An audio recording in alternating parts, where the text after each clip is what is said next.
the Lord is saying today, when you see a cloud rising in the west, and you say at once, a shower is coming.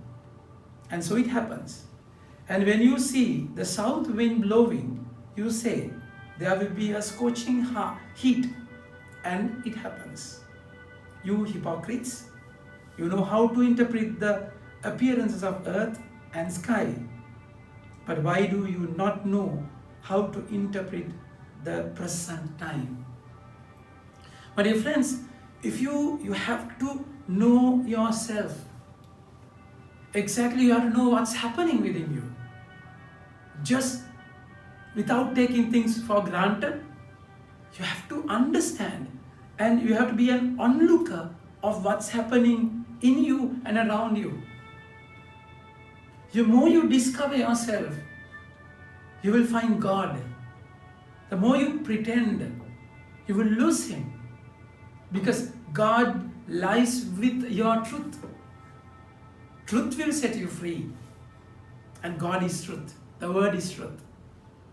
And we all will go through a struggle. We are in a journey towards perfection. It's a journey. So we are in formation, in evaluation. And we have to understand this. So for that, you have to realize that what's happening you right now, without justifying, without hiding. That's why the Lord is saying, hypocrites, you pretenders, you are actors, where you hide the reality without being open to the reality of your life. As you go with your accuser before the magistrate, make an effort to settle with him on the way. So we are on the way towards judgment. So there will be a judgment. There will be a clear judgment. So you have to understand that the things on the way can be settled. Because you have your master, the judge will be with you on your way. Like a shepherd who has ransomed your sin, who is there to shoulder your burden. So if you take things for granted, if you don't deal your truth with Him, He will be judged terribly. That day, of course, the Lord is saying, lest He drag you to the judge, and the judge hand you over to the officer, and the officer put you in prison. I tell you, you will never get out until you have paid the very last penny. So on the judgment day, there is no compromise. The judgment day, you cannot settle things.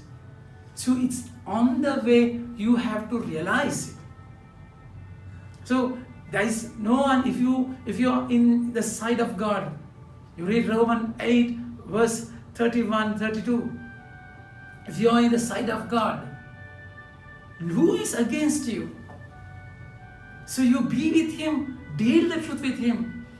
That's exactly St. Paul, who wrote 13 epistles, more than half of the New Testament. The way he struggled, my dear friends. He was saying, I do what I don't want to do. In Romans chapter 7 verse 15. I do what I don't want to do. If I do what I want to do, it's different. The word says, the Lord is saying, St. Paul is saying in his struggle, I know that nothing good dwells in me, that is in my flesh. So the struggle he had to go through in his flesh. In 2 Corinthians chapter 12 verse 7, he spoke about the thorn in the flesh. And he said it's given for the spiritual, because of the spiritual pride. So this struggle was there. Flesh, the place in your heart, in yourself, which is governed by the evil one. That carnal, greedy flesh. For I have the desire to do what is right, but not the ability to carry it out. So St. Paul is saying, I want to do the right thing, but I do very exactly opposite thing. Is it the truth with your life also, with our lives also? In the morning you decide, I'm not going to lie. In the morning you decide, I'm not going to fall into lust. No, in the morning I'll decide, I'm not going to be angry. And I decide the very thing I am doing when I look back in my past at the end of the day. So I have done what I don't want to do. So to know this is important. Knowing the problem, knowing the situation is half of the solution. So you be aware of what is happening. So I have to, without being just blunt, without being without turning a blind eye toward the situation, at the end you must feel that you have done something wrong. And this is not what I don't want to do. So in prayer, you must come to realization what I should do and what I should not do. And then you have to build up a craving towards what you should do, the will of God. So it can be a struggle, my dear friends. That's why in Gethsemane, the Lord said, our Master said, that if possible, take this cup away from me, but not my will, but thy will be done. So it's to realize and to desire what should be done, the right thing. Oh, it's a tug of war. You have to have a fight for that. But then even after knowing the truth, first you have to know the truth. And you have a desire for the truth. Then after that, the struggle is still on. For I do not do the good I want, but the evil I do not. But the evil I do not want is what I keep on doing. This is the spiritual contradiction that we have within itself. Dichotomy. Spiritually, I'm in double standards, I do what I don't want to do. But then Paul realized this. And what happens is beautiful. If I do what I don't want to do, if I do what I don't want to do, it is no longer I do it, but sin that dwells within me. There comes the flesh. There comes within you who is not belong to the Lord. The evil part of you, the broken part, your tarnished, abused part in you, that is sin. So that flesh, that desire, that sin will draws you back from the will of the Father. So what to do?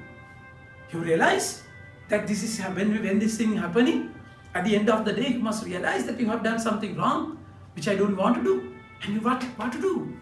St. Paul says, so I find it to be the law that I want to do the right. Evil lies close to hand. For I delight in the law of God in my inner being. But I see in my members another law. See within me another law. Waging war against the law of my mind. So it's a war within the mind. Spiritual combat. Waging war. But I know this is right, and I know this is wrong. But then with the will there's a wage war, combat, spiritual combat in thoughts.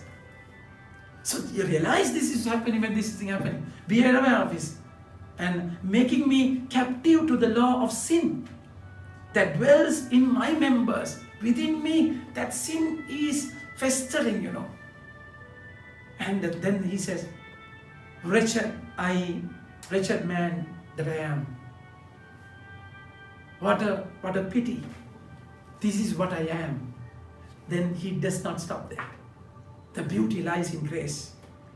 Who will deliver me from this body of death? Thanks be to God through Jesus Christ our Lord. So this is how you deal with your weakness on the way. At the end of judgment, He'll be there like the judge. Be happy. He's there to help you always. Amen. May God bless you.